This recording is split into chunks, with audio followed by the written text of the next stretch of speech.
Voici la situation qui a prévalu dans l'avant-midi de ce mercredi 9 novembre dans la localité de Kabacha. Ce centre est toujours sous les chocs de cette attaque spectaculaire signée par les présumés rebelles ADF dans la nuit du mardi à ce mercredi. À cet endroit sont souvent stationnés dans les heures nocturnes des véhicules à direction de Butembo ou Beni. Ces rebelles ont surpris ces groupes de véhicules. Pendant les heures matinales, les feux posés par ses ennemis sont toujours vifs dans ces camions. Les biens continuent à être sauvés, mais c'est trop tard.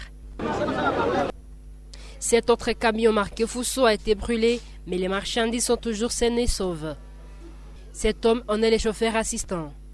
Il a assisté à l'évasion de ses ennemis, qui pour semer la confusion se sont habillés à une tenue similaire à celle des militaires FARDC.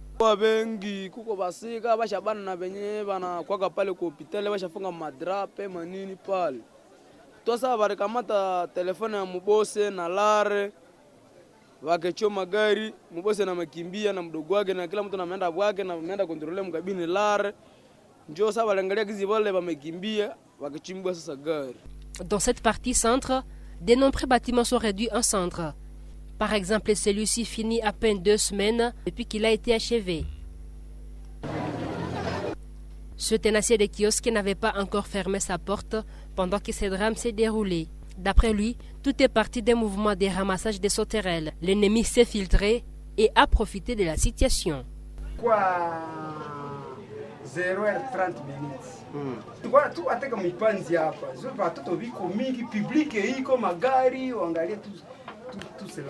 À quelques 300 mètres vers le nord, se trouve le centre décentré de référence de Kabacha. Ici, dans sa partie intérieure, l'on enregistre d'énormes dégâts matériels.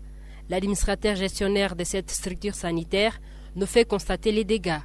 C'était dans cette salle, là où on mettait les soins en urgence. Il y avait des concentrateurs, il y avait du matériel de réanimation. Voilà tout ce parti à feu. Et dans cette salle ici, là où il y avait la chambre d'accouchement, salle d'accouchement, voilà les lits gynécologiques et le reste, et les lits de postpartum qui sont déjà incendiés. Là-bas, nous avions une couveuse pour les enfants prématurés et portés disparus. La pharmacie était de l'autre côté là. On a porté tous les médicaments. Dans les centres hospitaliers de Kabacha, les ennemis ont enlevé un médecin qui était commis à la garde. Ils n'ont pas porté aucun malade.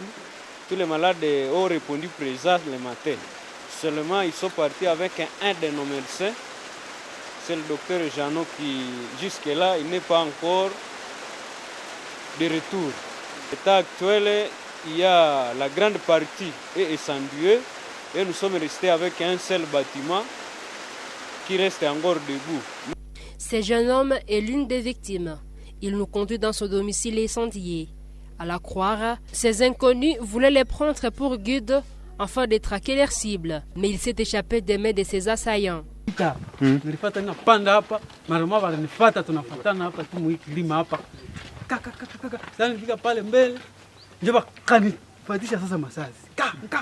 Nikaenda mkono na miguu nikaenda tu na mtoto kule nyuma, mimi napata mimi naacha mtoto mimi nakimbia mimi peke mara moja.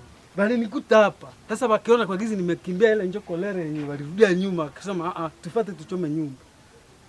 Jusqu'aux heures d'après-midi de ce mercredi, le bilan était de 3 morts, une vingtaine de maisons incendiées et une trentaine de personnes emportées par ces rebelles. L'attaque des ADF de Kabacha intervient à moins d'1 mois après celle qui avait été ciblée dans la localité de Maboya, située à une dizaine de kilomètres de Kabacha, dans la nuit du 19 au 20 octobre 2022.